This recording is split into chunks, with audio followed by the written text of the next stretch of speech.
My parents secretly racked up $60,000 in debt under my name while I was in college, and when I found out, I had to make a choice that changed everything.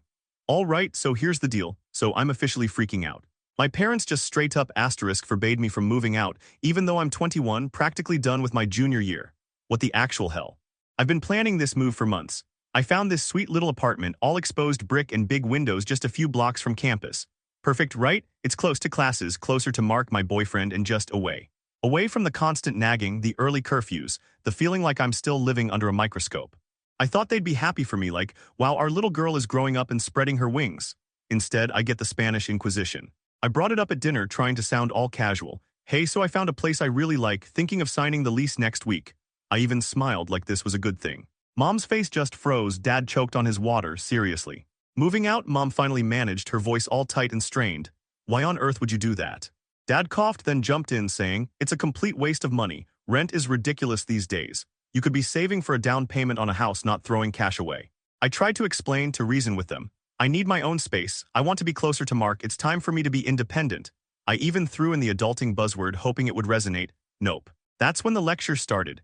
It was a full-blown, multi-point presentation on why moving out was the worst idea ever. The neighborhood's too dangerous, the rent's too high, I can't cook, I'll be lonely and depressed. Seriously, they had an answer for everything. Then Mom dropped the bomb. And Mark, you know we don't approve of him. Moving closer to him is just encouraging that relationship. She said relationship like it was a disease. Mark, they asterisk hate him. They think he's a bad influence because he's got a few tattoos and plays guitar in a band. Never mind that he's the kindest, most supportive person I know. They just see the ink and hear the loud music and write him off. Looking back, the Mark thing should have been a bigger red flag than it was. I tried to argue, to explain that Mark wasn't the reason, that I just needed my own life. But they weren't listening. It was like talking to a brick wall. Finally, Dad just slammed his fist on the table. Okay, not really, but he might as well have. We're not paying for it, he said, his voice hard. And to be blunt, we'd prefer you didn't move out at all. It's a stupid idea. You're forbidding asterisk me? I asked, my voice shaking. I'm 21 years old. Mom reached across the table and put her hand on mine, her voice all soft and reasonable. We're your parents. We're just looking out for you. We don't want you to make a mistake. I ripped my hand away and stormed off to my room, slamming the door so hard the pictures rattled on the wall. I'm so beyond frustrated right now because I feel like I'm suffocating in this house. They treat me like I'm still in high school, and I asterisk need to get out of here. But now I'm second-guessing myself. What if they're right? What if I asterisk am asterisk making a mistake? Maybe it is smarter to save money. Maybe I'm not ready to be on my own. No, I can't think like that. I asterisk need this. I need to prove to myself and to them that I can do this. But why are they so dead set against it? It's not like they need the money I contribute to the household. They both have good jobs, so they're not struggling, so what gives? Something's not right here. I can feel it in my gut. They're hiding something, but I just don't know what it is. This whole thing feels off. And I wish I'd pushed harder right then and there because I had no idea how much worse it was about to get. Okay, so I'm still in my room, door locked. Seriously, what the hell was that dinner? Why are they acting like this? It has to be more than just my boyfriend, Mark, although thinking back, their reaction to Mark was definitely intense. Almost like they were expecting it. I start pacing, trying to figure it out. Maybe, perhaps they're broke. That's the only thing that makes a little sense to me. Perhaps they need me here to help with bills, but they are too proud to ask. Nah, Dad got a promotion last year and Mom's always bragging about her bonuses. Plus, they just bought a new car, a really asterisk nice car actually. I remember thinking it was a little out of character for them. I grab my phone and start Googling parents controlling adult children. I know, sounds crazy, but I'm desperate. As I scroll through articles about helicopter parents and empty nest syndrome, nothing fits. This feels different, calculated even. And honestly, I've always thought my parents were pretty laid back, so this is so out of left field. I keep replaying how they looked at each other when I said I was moving out. It was like they were sharing some messed up secret, a secret I definitely wasn't supposed to know. Okay, new plan. I gotta figure out what's going on because I can't just sit here letting them run my life. But how? I don't have access to their bank accounts or anything, and I wouldn't even know where to begin. Wait a sec, the mail. I asterisk never get the mail. They always bring it in. In fact, I don't even have a key to the mailbox. That's weird, right? I've lived here my whole life and I've never had my own key. I always just assumed it was because they worked from home. Could it be that simple? Are they hiding something in the mail, bills, notices, or something else entirely? I remember one time years ago I saw my mom shredding something really fast. I wonder if that was related. I'm getting the mail tomorrow. I don't care if I have to camp out in my pajamas. I'm intercepting that mail and finding out what they're hiding. I just hope I'm ready for what I find. My stomach's starting to churn because this whole thing is so messed up. I love my parents, but I can't shake the feeling they're lying. And if they are, I need to know why, even if it's something I don't want to hear.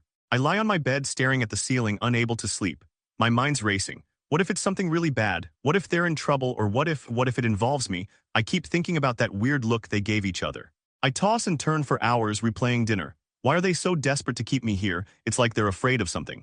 Finally, as the sky lightens, I drift off. But even in my dreams, I see my parents' faces, their eyes hiding something I can't understand, and a nagging feeling that this is only the beginning. Okay, so I'm at the kitchen table, mail piled in front of me. I'm looking for my moving out paperwork, but my hands freeze when I see a credit card statement with my name on it. I rip it open. 8 grand, what the hell? I frantically dig through the rest of the pile and find another card. 12,000, then a loan doc 40 grand. Student loan, I never took out another one and it wasn't even through the usual place. My head's spinning, so I grab my phone and punch in the numbers. 8 plus 12 plus 40, 60,000. $60,000. Debt my debts. I slam my fist on the table. How, why, I mean I knew things were weird but this. The garage door rumbles open, they're back. I shove the papers back in the envelopes, trying to look normal. We need to talk, I manage, my voice shaky. They walk in all smiles. Hey sweetie, how was your day? Mom asks. Don't sweetie me, I hold up the credit card statement. What is this? Dad's smile vanishes. What are you talking about? He asks, too casual. This credit card, this loan, my name's on them, did you do this? They glance at each other, that look, I'll never forget that look. We can explain, Mom stammers. Explain what? 60 grand, hiding it from me. We were going to tell you, Dad says, a little too loud. We just needed time. Time to ruin my credit, screw up my life. Mom's eyes start watering. We didn't mean to, we were just trying to. Trying to what? Help yourselves, what you even spend it on. Silence. I can't believe you, I say, my voice cracking. I trusted you. We do love you, Dad shouts. That's why we did it, we needed the money. For what? A new car. What was so important you had to steal from me? It's complicated, Mom says, wiping her eyes. No, it's not, it's illegal, it's fraud. Don't talk to your mother like that, Dad yells. I'll talk to her how I want. You lied, you betrayed me, you stole my future. I want this debt cleared now. We don't have the money, Dad shouts back. You think we'd do this if we did. Not my problem, you made this mess, you clean it up. And Mark can spend the night whenever he wants. Don't you dare try to strong-arm us, Mom says, voice rising. This is still our house and we make the rules. Not anymore, I say, my voice cold. Not after this, fix it, let me live my life or what, I don't even know, I just know I can't stay here, not after what I know now. And honestly, the worst part is, I think I knew deep down something was wrong. I turn and walk out, leaving them speechless. I run to my room, slam the door, and collapse on my bed, sobbing because my whole world just flipped. And I had no idea how much worse it was going to get. Okay, so I'm standing in the kitchen, bills shaking in my hand. 60 grand, my parents are staring back, faces like thunder. We don't have the money, Dad explodes, veins popping in his neck. You think we'd do this if we did?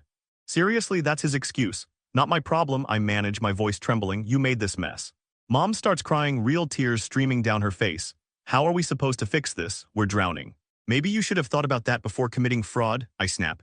I didn't know it then, but that word fraud would come back to haunt me later. And I push on, Mark stays over when he wants. Petty maybe, but it's about them controlling me, you know. Her face hardens, don't you dare strong-arm us, this is our house. Not anymore, I say cold. Not after this, fix it, let me live, or I trail off because I don't even know what the or is. Or what, Dad challenges, stepping closer, call the cops. The thought flickers, but I shove it down. They're my parents after all. Besides, I wasn't sure what calling the cops would even do. I don't know, I whisper, but I can't stay here. I turn and bolt, their angry eyes burning into my back as I slam my bedroom door. I collapse on the bed, sobbing, feeling sick, betrayed, and utterly alone. What am I going to do? Hours later, I pull myself together because I can't stay here. I need a plan, I need help. Aunt Carol, Mom's sister, the cool aunt. She always seemed to know things Mom didn't, so I grab my phone, heart pounding. I haven't talked to her in ages. What if she says no? What if she's heard things? Deep breath call rings and rings. The concert starts at 8 p.m. and ends at 11 p.m. Aunt Carol, it's my name's. Pause, hey sweetie, how are you? Eyes, I need help, can I stay with you? Another pause and I can hear the concern in her voice. Of course, honey, what's wrong? Long story, can I tell you when I get there? Absolutely, come whenever, my door's always open. Relief washes over me, somewhere to go finally. Thank you, I whisper, tears streaming down my face. Don't worry, honey, just get here safe. I hang up feeling a tiny spark of hope. Not a solution, but a start, a safe place. I didn't know then that Aunt Carol had her own secrets too. Packing a bag, clothes, toiletries, I can hear them arguing in the kitchen. Muffled voices, anger, I don't care anymore, I'm done. Zipping the bag, grabbing my keys, I take one last look at my room. My sanctuary, now a prison, walking out down the stairs out the front door. No goodbye, I owe them nothing. Walking away, I feel a mix of freedom, fear, and uncertainty. I have to find my own way, and honestly, I was terrified. So I'm out, bags in the car, and I'm driving with no real plan except Aunt Carol's address. I keep seeing their faces, the denial, playing it over and over in my head, which makes me sick. Looking back, I should have known something was up way before this. I stopped at a gas station and grabbed a granola bar, but I could barely choke it down because my stomach's just twisted. I keep thinking about how much this is gonna hurt them. Then, bam, 60 grand. The lies and sacrificing my asterisk future. And the worst part is I still didn't know the full story. Back on the road, the drive's a blur as I try not to cry. What am I gonna say to Aunt Carol? How do I even explain this? I hadn't seen her in years, not since, well, that's a story for another time. Finally, the exit, sweaty hands, heart pounding. I pull up to a cute little house with flowers, so normal. I take a deep breath and get out of the car. Aunt Carol's on the porch, smiling. She rushes down and gives me a huge hug. "Oh, honey," she says, her voice all worried. "I'm so glad you're here." And I just lose it, burying my face in her shoulder and sobbing. She holds me, then leads me inside, saying, "Come on, let's get you settled. You can tell me later." The guest room has a small, comfy bed and books, so safe. "Make yourself at home," she says. "I'll make us some tea." I sit exhausted and just want to sleep and forget it all, but I can't. I gotta tell her. Tea arrives and she sits next to me. "Okay, sweetie, what's going on?" I take a deep breath and tell her everything, moving out them freaking finding the statements, the loans. 60 grand, denial and refusal. Her face gets serious as she listens, not interrupting. When I'm done, she takes my hand. "Oh, honey," she says, "so sorry. I am so sorry, that's awful." I cry again, I don't know what to do, my voice cracking. I'm so scared. "It's okay," she says, squeezing my hand. "We'll figure it out, you're not alone." She's at her computer now. "Let me show you something." She pulls up a Reddit page, r/legal advice. "Look at this," she says, pointing, "and this and this." Scrolling, I see parents taking loans, ruining credit, stealing identities. I'm shocked this is common. "You're not the only one," Aunt Carol says. "This happens more than you think. There are dozens of posts, horror stories of debt, denied loans, and ruined lives." Then she shows me r/raised narcissists, with stories of emotional abuse and manipulation. Reading, I feel less alone, less crazy. Maybe I'm not overreacting. Maybe they did do something terrible. I felt a little bad for even thinking that, but Aunt Carol says, "What you need to do is protect yourself because this is fraud, honey. It's a crime." My eyes widen. "You think I should report them?" She nods. "I do. It's not easy, but you gotta do what's right for you. Can't let them get away with this." Staring at the screen, at the stories, I think about my future, my dreams, the life I want. "I can't let them take that." I say, my voice trembling but firm. "Okay, I'll do it." She smiles and squeezes my hand. "That's my girl," she says. "I'm here for you every step of the way." I'm terrified, but there's a glimmer of hope. I'm not alone, and I'm not gonna let them win. I just hoped I wasn't making another mistake I'd regret. Okay, so I'm sitting here staring at my phone, just hung up with the cops. I told them everything. Credit cards, loan, forged signatures, the whole damn mess. I even sent Aunt Carol's copies of the statements. My hands are shaking so bad and I feel like I'm gonna puke. This is really happening, which means I'm turning my parents in. I never thought I'd actually go through with it. Aunt Carol's across from me at the kitchen table, her face all worried. She grabs my hand. "You okay?" she asks, her voice soft. I shake my head. "I don't know," I whisper. "I feel terrible." "It's understandable to feel terrible," she says, squeezing my hand. "This is a terrible situation, but you did the right thing." Did I keep replaying the call in my head. The officer was calm and professional. He asked questions and took notes. He said they'd investigate and contact me soon. Contact me soon, that means arresting my parents.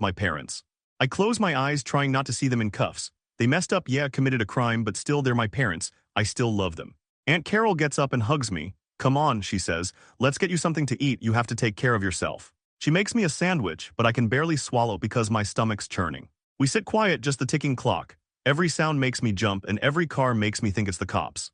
Then the phone rings. I freeze, my heart pounding. I can't breathe. Aunt Carol answers. "Hello," she says. She listens a sec, then her face changes. "Yeah, she's here," she says. "Just a moment." She hands me the phone. "It's for you," she says, her voice grave. "It's the police." I take the phone, my hand shaking. "Hello," I say, barely audible. "This is Officer Davis," the voice says. "We've apprehended your parents. They're being processed now." I gasp. I knew it was coming, but hearing it is like a punch. Are they okay?" I ask, my voice shaking. "They're fine," Officer Davis says. "They're being charged with fraud and identity theft." Fraud and identity theft. It sounds so harsh, so final. "Need you to come down tomorrow, give a statement," Officer Davis says. "Can you do that?" "Yes," I say. "Yes, I can." "Okay," Officer Davis says. "We'll be in touch. Thanks for your cooperation." He hangs up. I stare at the phone, numb. My parents are in jail. Aunt Carol hugs me again. "It's gonna be okay," she says, but her voice sounds strained. I don't know if it's gonna be okay. I don't know what's next. I just know my life's upside down and I don't know how to fix it. Later that night, Aunt Carol flips on the local news. I wasn't really paying attention till I hear my name. My name? Local university student. reported her parents to the police after discovering they had taken out over $60,000 in credit cards and loans in her name without her knowledge or consent. Parents' names were arrested earlier today. They show my house then my parents. Mom looks so small and scared, but Dad looks angry. I can't watch, so I turn off the TV. I shouldn't have done it, I say, tears streaming down my face. I ruined their lives.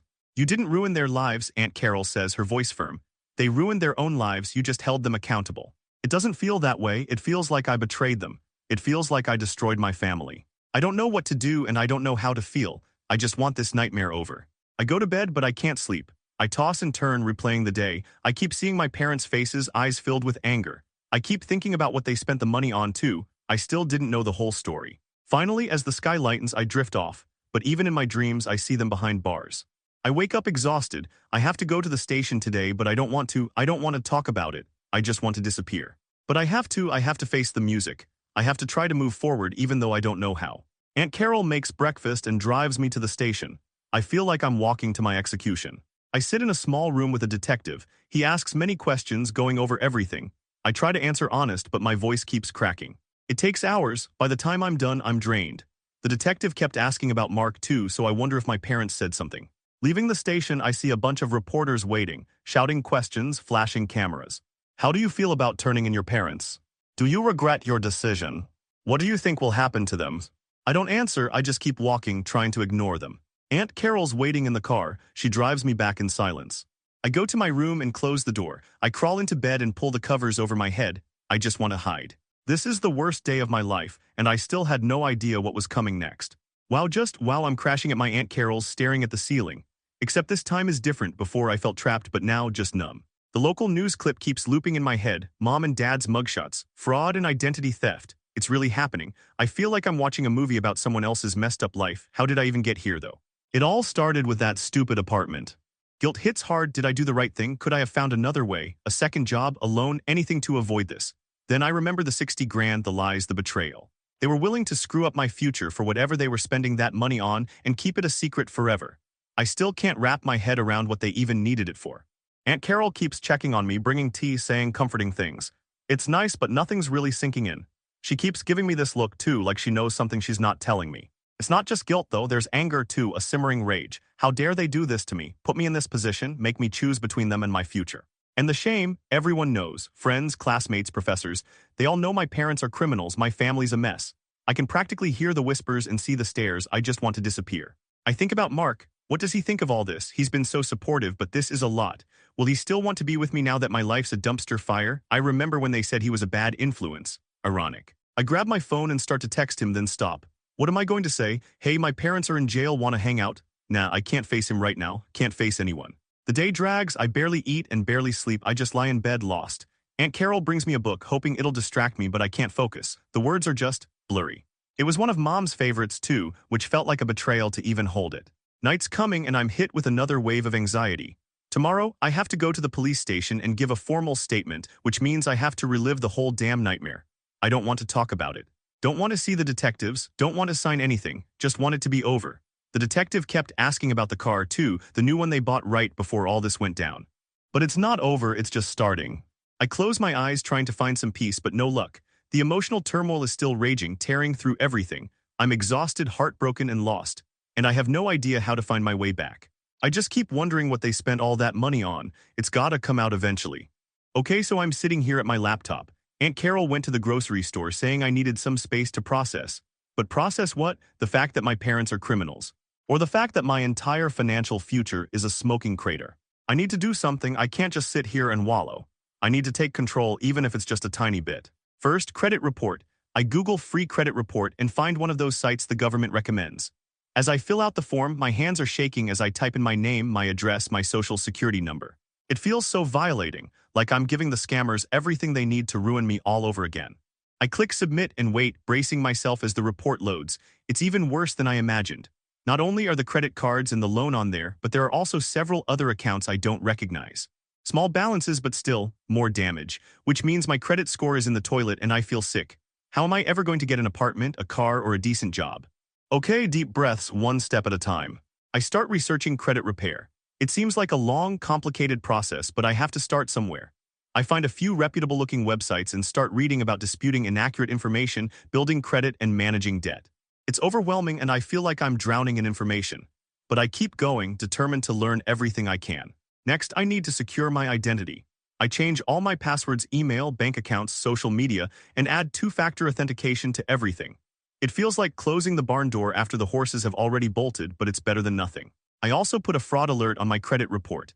That way, any new applications for credit in my name will require extra verification. It's not a foolproof solution, but it's another layer of protection. I spend hours online researching, reading, and taking notes. My head is pounding, my eyes are burning, but I can't stop because I have to do this. I have to fight back. Finally, I decide to call the credit card companies and the loan servicer. I explain the situation, tell them I'm a victim of identity theft, and ask them what my options are. The customer service reps are surprisingly helpful. They tell me I can file affidavits of fraud, dispute the charges, and potentially have the accounts closed. It's going to be a lot of paperwork, but it's a start. I spend the rest of the afternoon filling out forms, writing letters, and gathering documentation. It's tedious and frustrating, but I keep reminding myself that every little step is a victory. As the sun begins to set, I feel a sense of exhaustion, but also a glimmer of hope. I'm not powerless and I can take action. I can fight back. Aunt Carol comes home with groceries and a pizza. She sees the stack of papers on the table and smiles. "Good for you," she says, taking charge. I manage a weak smile, trying, I say, "It's a long road." "It is," she says, "but you're not alone. I'm here to help." We eat the pizza in silence, watching some mindless TV show. It's a welcome distraction from the chaos in my head. Later, getting ready for bed, I noticed something. I hadn't thought about my parents in hours. Not really.